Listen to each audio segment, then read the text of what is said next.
प्रभात बच्चों। आज हम लोग सुमित्रा नंदन पंत की लिखी हुई कविता वे आंखें पढ़ेंगे। कविता के लिए चित्र भाषा की आवश्यकता पड़ती है।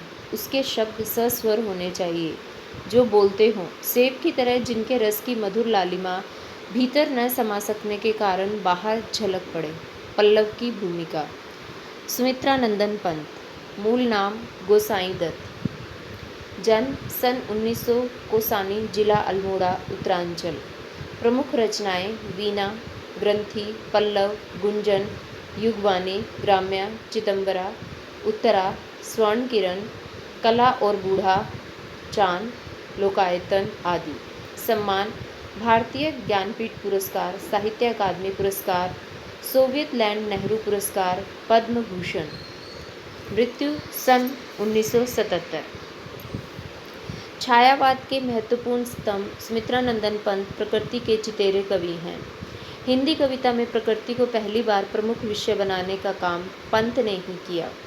उनकी कविता प्रकृति और मनुष्य के अंतरंग संबंधों का दस्तावेज है।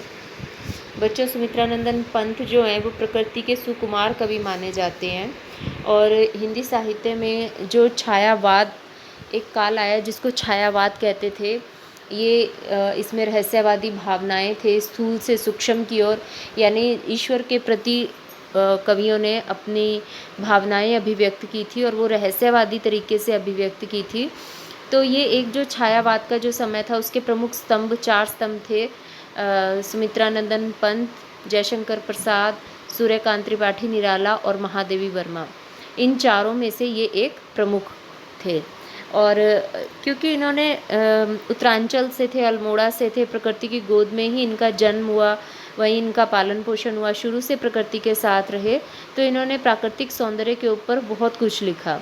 आज हम इनकी जो कविता पढ़ने जा रहे हैं वे आंखें कविता, ये भारतीय किसान के ऊपर लिखी हुई कविता है। हम थोड़ा इसका परिचय भी पढ़ लेते हैं। प्रस्तुत कविता वे आंखें पंत जी के प्रगतिशील दौर की कविता है। इसमें विकास की विरोधाभासी अवधारणाओं पर करारा प्रहार किया गया है। युग युग से शोषण के शिकार किसान का जीवन कवि को आहत करता है। दुखद बात यह है कि स्वाधीन भारत में भी किसानों को केंद्र में रखकर व्यवस्था ने निर्णायक हस्तक्षेप नहीं किया। कविता ऐसे ही दुष्चक्र में फंसे किसानों के व्यक्तिगत एवं पारिवारिक दुखों की परतों को खोलती है और स्पष्ट रूप से विभाजित समाज की वर्गीय चेतना का खाका प्रस्तुत करती है। यानी इसमें सुमित्रा नंदन पंत ने कहा है कि जब भारत को आज़ाद होना था तो हर तरफ एक ही लहर थी, सबके मन के अंदर एक ही बात उठती थी कि भारत की आज़ादी के लिए प्रयास किए जाएं। बहुत सारे लोगों ने अपनी कुर्बानी दी, शहादत दी, बहुत आंदोलन हुए और अंत में भारत आज़ाद हुआ। जब भारत आज़ाद हुआ तो तब लोगों के मन में राष्ट्र निर्माण, एक सभ्य समाज के निर्माण की लगन थी। उस सब दौर में भारत प्रगति तो की भारत ने। आज अगर हम विज्ञान का क्षेत्र देखें, तकनीक का क्षेत्र देखें, शिक्षा का क्षेत्र देखें, तो हम बहुत आगे निकल चुके हैं, हमने बहुत तरक्की कर ली है। लेकिन भारत एक कृषि प्रधान देश है और दुखद बात ये है कि कृषि के क्षेत्र में जितनी तरक्की भारत को करनी चाहिए थी उतनी अब तक नहीं हो पाई है। किसानों की कमोवेश वैसी ही हालत हमारे देश में है, उसमें थोड़ा बहुत ही सुधार हुआ है, अभी बहुत सुधार होना अपेक्षित है। किसानों के दुख और दर्द ना कोई समझ पा रहा है। जो योजनाएं बनती हैं उनके लाभ निर्धन किसानों तक नहीं पहुंचते। जो किसान पहले से ही समृद्ध हैं वही उन योजनाओं का फिर से फ़ायदा उठा लेते हैं।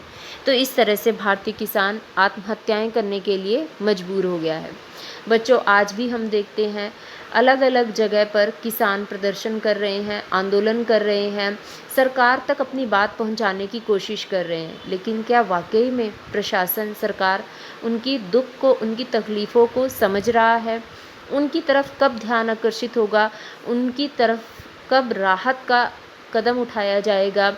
कब उनकी तरक्की के बारे में भी उतना ही सोचा जाएगा जितना विज्ञान के क्षेत्र में सोचा गया? हम मंगल ग्रह पर जाने को तैयार हैं, हम और नई नई तकनीकों को खोज चुके हैं, लेकिन किसान के पक्ष में जो जो चीज़ें होनी चाहिए थी, किसान को जिन क्षेत्रों में आज तरक्की कर लेनी चाहिए थी वहाँ तक वो सारी तरक्की नहीं पहुँची है या नहीं हो पाई है।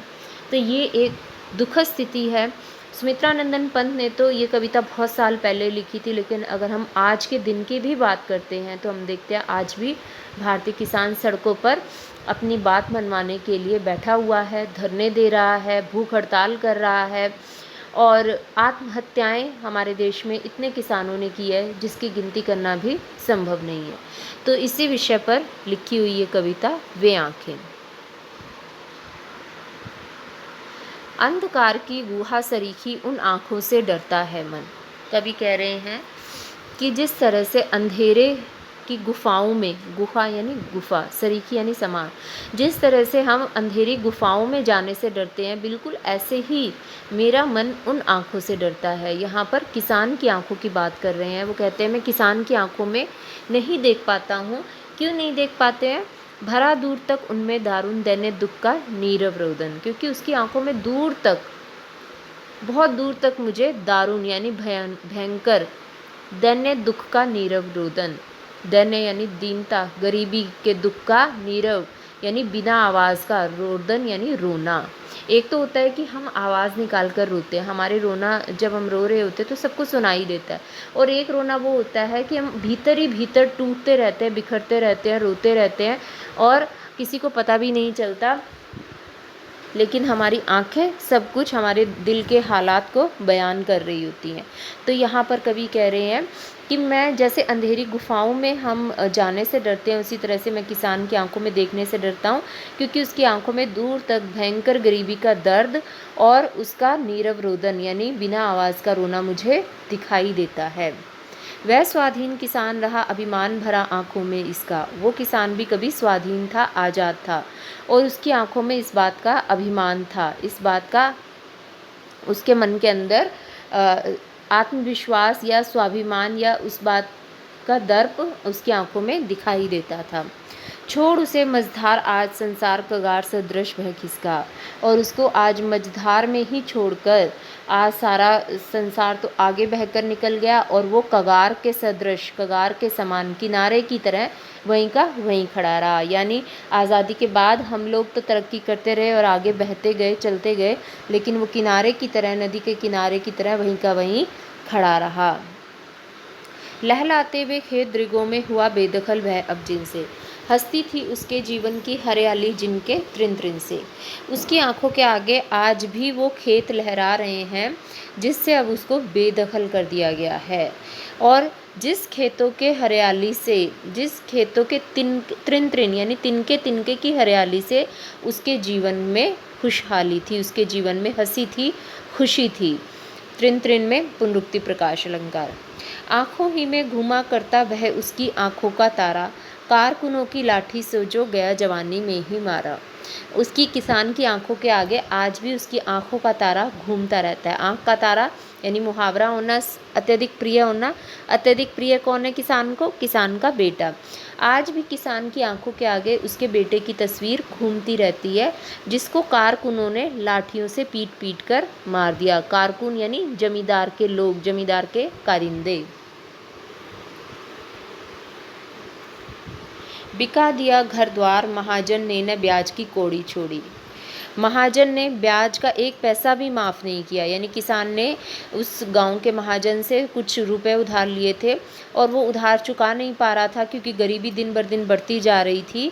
क्योंकि किसान का देखिए वो कितनी भी मेहनत करे, लेकिन उसका जो सारा दारोमदार होता है वो मौसम के ऊपर होता है। अगर मौसम उसका साथ ना दे तो उसकी इतनी मेहनत पर पानी फिर जाता है, उसकी सारी खेती बर्बाद हो जाती है।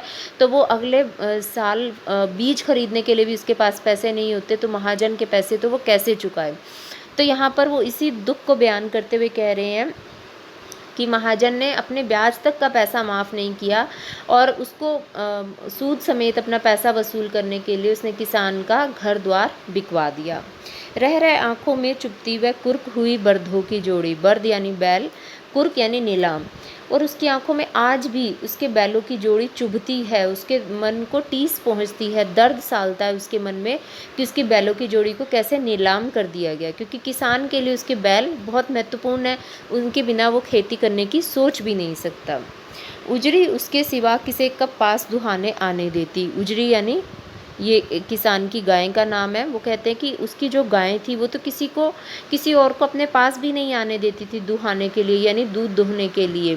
तो सिर्फ वो किसान ही था जो उससे उससे दूध प्राप्त कर सकता था। आंखों में नाचा करती उजड़ गई जो सुख की खेती। पता नहीं अब उजड़ी भी कहाँ चली गई होगी, क्योंकि वो भी बेच दी गई है और आज भी आंखों के आगे उसके नाचती रहती है जो उसकी सुख की खेती सबने मिलकर उजाड़ दी, या इस गरीबी ने उसके सुखी जीवन, खुशहाल जीवन कैसे बर्बाद कर दिया। आज भी उसकी आंखों के आगे वो सारे दृश्य नाचते रहते हैं।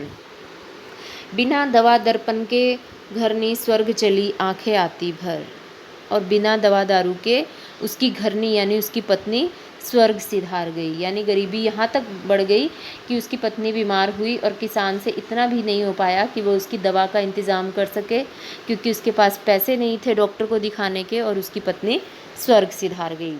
देख रेख के बिना दूध मुही बिटिया 2 दिन बाद गई मर। और 2 दिन की जो बच्ची थी, जब उसकी माँ ही नहीं रही तो उसको पालने वाली माँ जब चल बसी तो बेटी भी पालन पोषण के अभाव में उसकी भी मृत्यु हो गई। घर में विधवा रही पतोहू लक्ष्मी थी यद्यपि पति घातिन। अब घर में कौन बच गया? सिर्फ विधवा पतोहू यानी बहू बच गई। बेटा तो मारा गया था और जमींदार के कारिंदों ने मार दिया, पत्नी इलाज के अभाव में मर गई, बेटी माँ के अभाव में मर गई। अब कौन बच गया? सिर्फ घर में विधवा बहू बच गई। लक्ष्मी थी यद्यपि पतिघातिन, हालांकि वो साक्षात लक्ष्मी थी, खूब मेहनत करती थी, घर का सारा काम करती थी, बाहर जाकर मजदूरी भी करती थी और खेतों पर भी काम करती थी, खूब पैसा कमाने की भी कोशिश में लगी रहती थी, लेकिन फिर भी गांव के लोग उसको पतिघातिन ही कहते थे। पतिघातिन यानी जो आते ही अपने पति को खा गई हो। यहाँ भारतीय समाज या भारतीय ग्रामीण समाज की सोच को भी साथ साथ में कवि ने दर्शा दिया है। पकड़ मंगाया कोतवाल ने डूब कुएं में मरी एक दिन। एक बार उसको कोतवाल ने पकड़कर अपने थाने में बुलवा लिया और फिर उसी शर्म के मारे वो कुएं में डूबकर मर गई। खैर पैर की जूती जोरू न सही एक दूसरी आती। लेकिन यहाँ पर कवि जो है कह रहे हैं कि कोई बात नहीं, पैर की जो जूती है और जोरू यानी पत्नी, अगर एक खराब हो गई, नष्ट हो गई तो दूसरी लाई जा सकती है, इसमें कोई बहुत बड़े दुख की बात नहीं है। देखिए ये सुमित्रा नंदन पंत की खुद की सोच नहीं थी, यहाँ पर वो जनमानस की सोच को दर्शा रहे हैं। गाँव में किस तरह से लोग सोचते हैं, जो समाज की वास्तविकताएं हैं उसको दर्शा रहे हैं कि लोग गांव के यही सोचते हैं कि कोई बात नहीं, पत्नी का या बहू का या बेटी का मर जाना कोई बहुत बड़े दुख की बात नहीं है, वो तो दूसरी भी पाई जा सकती हैं। पर जवान लड़के की सुधकर सांप लौटते फटती छाती। लेकिन जैसे ही उस किसान को अपने जवान बेटे की सुध आती है, याद आती है, तो ऐसा लगता है मानो उसकी छाती फटने को हो गई है, सांप लौटने लगते हैं। सांप लौटना और छाती फटना मुहावरा है, यानी अत्यधिक दुख होना, पीड़ा का अनुभव होना। पिछले सुख की स्मृति आंखों में क्षण भर एक चमक फैलाती। जब वो अपने पिछले सुखों को याद करता है किसान, तो उसकी आंखों में पल भर के लिए एक चमक आ जाती है। तुरंत शून्य में गड़वे चितवन तीखी नोक सदृश बन जाती। लेकिन जैसे ही उसको अपने आज की स्थितियों के बारे में याद आता है तो उसकी जो चितवन है, उसकी जो दृष्टि है, वो ऐसा लगता है मानो कहीं दूर शून्य में ताक रही हो। और कवि कहते हैं कि तब वो किसान की जो आँख है वो तीखी नोक की तरह मेरे दिल में गड़ जाती हैं। ऐसा लगता है मानो किसी ने मेरे दिल के अंदर तीर चला दिया हो, इसीलिए मैं उन आँखों को नहीं देख पाता हूँ। चलिए प्रश्न उत्तर देखते हैं। अंधकार की गुहा सरीखी उन आँखों से डरता है मन। आमतौर पर हमें डर किन बातों से लगता है? देखिए हर व्यक्ति को अलग अलग किस्म का डर लगता है। किसी को ऊंचाई से लगता है, किसी को पानी से लगता है, किसी को जंगली जीवों से डर लगता है, हिंसक पशुओं से डर लगता है, किसी को अंधेरे से भी लगता है। और सबसे जो बड़ा डर होता है वो हमें मरने से या अपनों को खोने से लगता है। उन आँखों से किसकी ओर संकेत किया गया है? उन आँखों से किसान की आँखों की ओर संकेत किया गया है। कवि को उन आँखों से डर क्यों लगता है? क्योंकि कवि कहता है कि किसान की आँखों के अंदर मुझे दूर तक भयानक गरीबी का दुख और उसका नीरव रोदन, यानी उसका जो शांत रोना है वो मुझे दिखाई पड़ता है। डरते हुए भी कवि ने उस किसान की आंखों की पीड़ा का वर्णन क्यों किया है? क्योंकि वो एक कवि है, उसका समाज के प्रति उत्तरदायित्व है। समाज के अंदर जो चीज़ें गलत हो रही हैं उसके विरुद्ध आवाज़ उठाना ही कवि का उद्देश्य होता है। तो वो समाज को बताना चाह रहे हैं कि किस तरह से आज़ादी के बाद हमने तो तरक्की कर ली, लेकिन आज भी किसान किस स्थिति पर खड़ा है, कैसी परिस्थितियाँ उसके जीवन में आ गई हैं। यदि कवि इन आँखों से नहीं डरता, क्या तब भी वह कविता लिखता? जी हाँ, वो बिल्कुल कविता लिखता, क्योंकि वो किसान की जो दुर्दशा हमारे देश में आज है कि हमारा जो अन्नदाता है वही आत्महत्या करने के लिए मजबूर हो रहा है, तो इससे बड़ी दुखद स्थिति किसी भी देश के लिए कोई दूसरी नहीं हो सकती कि उस किसान की कोई सुनवाई ही नहीं हो रही है। हम बाकी सब जगह पर तरक्की कर रहे हैं, लेकिन जो हमारा पेट भर रहा है हम उसकी तकलीफ़ों को समझ नहीं रहे हैं। तो इसलिए कवि उस किसान की पीड़ा का चित्रण जरूर करते। कविता में किसान की पीड़ा के लिए किन्हें जिम्मेदार बताया गया है? महाजन को, जमींदारों को, पुलिस को, प्रशासन को, सरकार को, हर किसी को उनकी पीड़ा के लिए जिम्मेदार बताया गया है।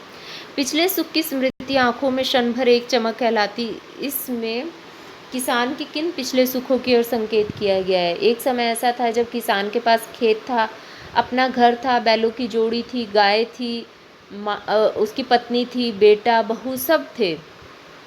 लेकिन आज किसान के पास कुछ भी नहीं है, सब कुछ उसका लुट चुका है, सब कुछ उसका समाप्त हो चुका है। संदर्भ सहित आशय स्पष्ट करें। उजरी उसके सिवा किसे कब पास तुहाने आने देती। यहाँ पर किसान की गाय का वर्णन हो रहा है। उजरी उसकी गाय का नाम है। किसान उसको याद कर रहे हैं कि उजरी तो कभी भी मेरे अलावा किसी और को अपने पास दूध निकालने के लिए नहीं आने देती थी। पता नहीं अब उजरी को कि लोगों ने कहाँ बेच दिया होगा, वो कैसी होगी, मेरे बिना कैसे रहती होगी। घर में विधवा रही पतोहू, लक्ष्मी थी यद्यपि पतिघातिन। यहाँ पर किसान की बहू का चित्रण हो रहा है। वो कह रहे हैं कि बेटा तो मारा गया, अब बहू बच जाती है। हालांकि वो साक्षात लक्ष्मी थी, खूब काम करती थी, पैसा कमाने में भी उसकी मदद करती थी, लेकिन फिर भी गांव के लोग उसको पतिघातिन ही कहते थे। यही समाज की सच्चाई है। जब एक पुरुष की पत्नी मर जाती है तब समाज उसको उसके साथ वैसा व्यवहार नहीं करता। जब एक महिला का पति जब मर जाता है तो उस महिला के साथ जिस तरह का व्यवहार समाज करता है वैसा पुरुष के साथ नहीं करता है। पिछले सुख की स्मृति आंखों में क्षण भर एक चमक कहलाती, तुरंत शून्य में गड़वे चितवन तीखी नोक सदृश बन जाती। तो यहाँ पर कवि कह रहे हैं कि जब किसान अपने पिछले सुखों को याद करता है तो उसकी आंखों में एक चमक आ जाती है, खुशी आ जाती है मन के अंदर। लेकिन जैसे ही वो अपनी आज की परिस्थितियों के बारे में सोचता है तो ऐसा प्रतीत होता है मानो उसकी आंखें कहीं दूर शून्य में ताक रही हों, और तब उसकी आंखें तीखी नोक की तरह, एक तीर की तरह कवि के दिल में गड़ जाती हैं। तो ये हमारे क्वेश्चन आंसर पूरे हो गए हैं बच्चों। और ये लेसन की वर्कशीट जो है वो आपकी गूगल क्लास में डाल दी गई है। आप ये क्वेश्चन आंसर और वर्कशीट कर लें, और आप लोग वर्तमान समय में किसानों की स्थिति पर एक फीचर भी लिखें। धन्यवाद।